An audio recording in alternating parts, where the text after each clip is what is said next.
ভারতের head coach Gautam Gambhir কেন senior ক্রিকেটারদের অধিনায়কত্বের দায়িত্ব দিতে চান না জানেন? ওই পুরো ক্ষমতাটা তিনি নিজে ওই জায়গায় উপভোগ করবেন বলে। তিনি ক্ষমতা মানে কোনো সিঙ্গেল পার্সনের সাথেই ভাগ করতে চান না, মানে তার একার সিদ্ধান্তেই যেন গোটা টিমটা চলে, তিনি সম্পূর্ণ নিজের মতো করে টিমটাকে চালাতে পারেন। সেই জন্যই তিনি মূলত কোনো সিনিয়র ক্রিকেটারকে এই অধিনায়কত্বর ব্যাটনটা দিতে চান না। মূলত কম মানে মানে একটু অভিজ্ঞ বা বলতে পারেন আন্তর্জাতিক ক্রিকেটে যিনি খুব বেশি সময় আর কি পার করে আসেননি, মূলত সেই রকম ক্রিকেটারদেরই তিনি অধিনায়ক হিসেবে এখন দেখছি ইদানিংকালে বেছে নিচ্ছেন। এর আগে টি-20 ফরম্যাটে মানে ক্যাপ্টেন হওয়ার কিন্তু এই জায়গায় যোগ্য দাবিদার ছিলেন হার্দিক পান্ডিয়া। তিনি আন্তর্জাতিক ক্রিকেটে দীর্ঘ একটা সময় পার করে এসেছেন। ইভেন মানে রোহিত শর্মার ডেপুটি হিসেবেও তিনি কিন্তু বেশ কয়েক বছর কাটিয়েছেন, মানে টি-20 ওডিআই দুটো ফরম্যাটেই। কিন্তু গত বছর যখন রোহিত শর্মার অবসরের পর মানে সবাই ধরেই নিয়েছিলাম আমরা যে হার্দিক পান্ডিয়া পরবর্তী টি-20 ক্যাপ্টেন হতে চলেছেন, তখন ওই জায়গায় মানে হার্দিক পান্ডিয়ার পরিবর্তে ক্যাপ্টেনটা করে দেওয়া হলো হঠাৎ করে সূর্যকুমার যাদবকে। মানে আউট অফ নো হোয়ার তিনি কিন্তু ক্যাপ্টেন হয়ে গেলেন। আর ওই জায়গায় অজুহাত হিসেবে দেখানো হলো হার্দিক পান্ডিয়ার ওই চোট প্রবণতা। তিনি যেহেতু বারবার আর কি চোটের কবলে পড়তেন, মূলত সেইটাকে আর কি পুঁজি করে মানে গৌতম গম্ভীর হার্দিক পান্ডিয়াকে ক্যাপ্টেন্সির রেস থেকে পুরোপুরি সরিয়ে দিলেন। না হলে হার্দিক পান্ডিয়া কিন্তু মানে আপনি যদি ম্যাচ খেলার অভিজ্ঞতার দিক থেকে বলেন কিংবা মানে আন্তর্জাতিক ক্রিকেটের সময় কাটানোর দিক থেকে বলেন, মানে সূর্যকুমারের থেকে অনেক অনেক বেশি এগিয়ে রয়েছে। আর তিনি মানে সব দিক থেকে আর কি যোগ্য ছিলেন মানে ভারতকে নেতৃত্ব দেওয়ার জন্য, পার্টিকুলারলি টি-20 ফরম্যাটে। তার আগে তিনি গুজরাট টাইটান্সকে পরপর 2 বছরে মানে চরমভাবে সাফল্য এনে দিয়েছিলেন। এক বছর চ্যাম্পিয়ন করেছিলেন আর এক বছর রানার্স আপ করেছিলেন। কিন্তু ওই বছরটা মানে গত বছরে মুম্বাই ইন্ডিয়ান্সকে নেতৃত্ব দিতে গিয়ে তিনি যেহেতু এক প্রকার আর কি চরমভাবে বিধ্বস্ত হয়েছিলেন, মানে ওটা তো শুধু মাঠের পারফরমেন্সটাই আর কি দেখলে হবে না, তিনি মানসিকভাবে যেভাবে আর কি বিধ্বস্ত হয়েছিলেন গোটা ভারতবর্ষ জুড়ে, যেভাবে তিনি মানে ট্রোলিং আর বুলিংয়ের শিকার হয়েছিলেন, সব কিছু মিলিয়ে কিন্তু তার ওই মাঠে খারাপ পারফরমেন্সটা হয়েছিল। কিন্তু আবার দেখুন এই বছরে তিনি কিন্তু মুম্বাই ইন্ডিয়ান্সকে একদম সঠিক পথে নেতৃত্ব দিয়ে চালনা করে একটা বেশ ভালো অবস্থানেই কিন্তু নিয়ে গেছিলেন।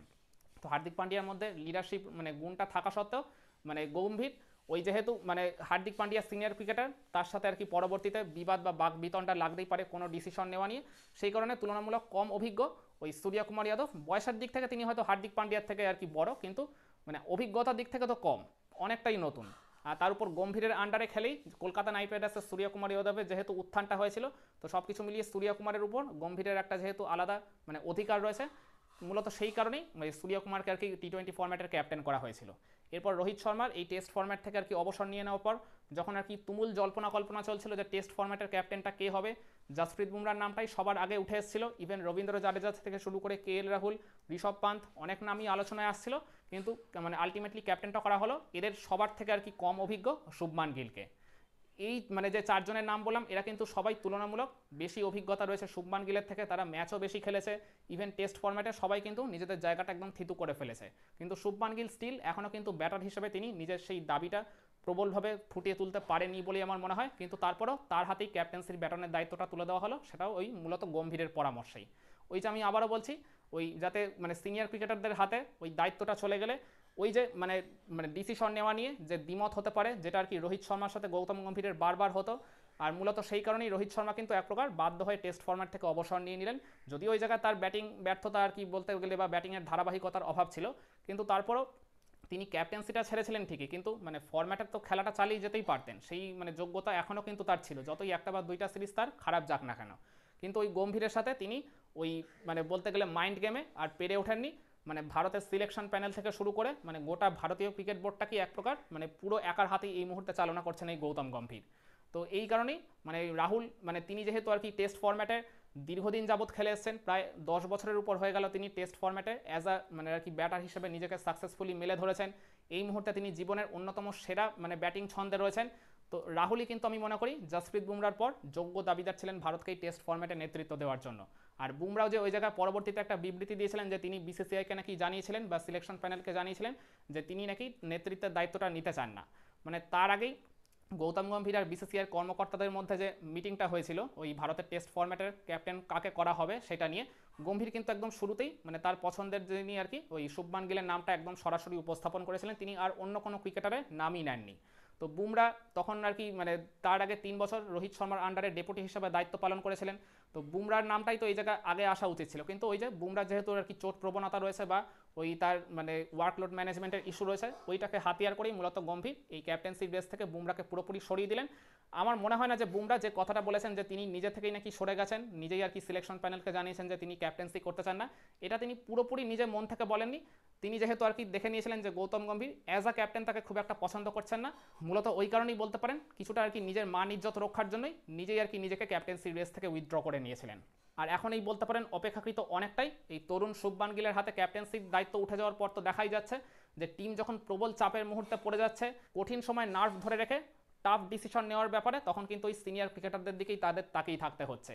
ওই তখন মানে আর কি টিমটা আলটিমেটলি মাঠে চালাচ্ছেন ওই কে এল রাহুল কিংবা জাসপ্রীত বুমরা, যেটা আমরা ওই লিডস টেস্টে প্রবলভাবে দেখতে পেলাম। ভারত যখন একবারে চাপে পড়ে পুরোপুরি খেই হারিয়ে ফেলেছিল ওই লাস্ট ইনিংস ইংল্যান্ডের ওপেনিং জুটির সামনে, তখন কিন্তু কে এল রাহুলের ওই গুরুত্বপূর্ণ 2 বা 3টা আর কি মূল্যবান পরামর্শেই ওই ভারতের পেস বোলার প্রসিদ্ধ কৃষ্ণা কিন্তু ওই মানে ওপেনিং জুটিও যেমন ভেঙেছিলেন, তেমনি ব্যাক টু ব্যাক তিনি 2টা উইকেটও তুলে ভারতকে একটু হলেও ম্যাচে ফিরিয়ে এনেছিলেন। আর আমি ওই জায়গায় বলে রাখি, প্রসিদ্ধ কৃষ্ণা যে পার্টিকুলার এন্ড থেকে বোলিং করছিলেন মূলত রাহুলের পরামর্শেই দেখলাম তার ঠিক 2-3 ওভারের মধ্যেই তিনি তার প্রান্ত বদল করলেন, আর তার ঠিক 1 ওভারের মধ্যেই তিনি উইকেটটা জেনারেট করে দিয়েছিলেন। আর তো এই জায়গায় তো বলতেই হবে যে রাহুলের ওই গুরুত্বপূর্ণ পরামর্শে বা তার ওই ক্রিকেটিং সেন্সের জন্যই মানে প্রসিদ্ধ কৃষ্ণা ওই ব্রেক থ্রুটা দিয়েছিলেন। আর রাহুল যেহেতু এর আগে মানে ভারতকে 3 ফর্ম্যাটেই তিনি কিন্তু নেতৃত্ব দিয়েছেন, হয়তো খুব বেশি ম্যাচে ক্যাপ্টেন্সি করার সুযোগ পাননি কিন্তু নেতৃত্ব তো দিয়েছিলেন। আর এছাড়া দীর্ঘ একটা সময় ধরে তার আইপিএলেও ক্যাপ্টেন্সি করার অভিজ্ঞতা রয়েছে, ঘরোয়া ক্রিকেটেও তিনি কর্ণাটকাকে বেশ মানে কিছু সিজনে বা কিছু ম্যাচে নেতৃত্ব দিয়েছেন। তো আমি মনে করি জাসপ্রীত বুমরার পর ভারতের এই টেস্ট ফর্ম্যাটের ক্যাপ্টেন হওয়ার এই মুহূর্তে একবারে যোগ্য দাবিদার ছিলেন কে এল রাহুল। যদি তার হাতে অন্তত এই টেস্ট ফর্ম্যাটের দায়িত্বটা 2 বা 3 বছরের জন্য দেওয়া যেত, তাহলে আলটিমেটলি আমি মনে করি ভারতীয় দলই উপকৃত হতো। এই চাপের মুহূর্তে এই কঠিন সময় ডিসিশন নেওয়ার জন্য ওই কোনো সিনিয়র ক্রিকেটারের দিকে বা অন্য কোনো ক্রিকেটারের মুখাপেক্ষী হয়তো অন্তত তাকেই থাকতে হতো না।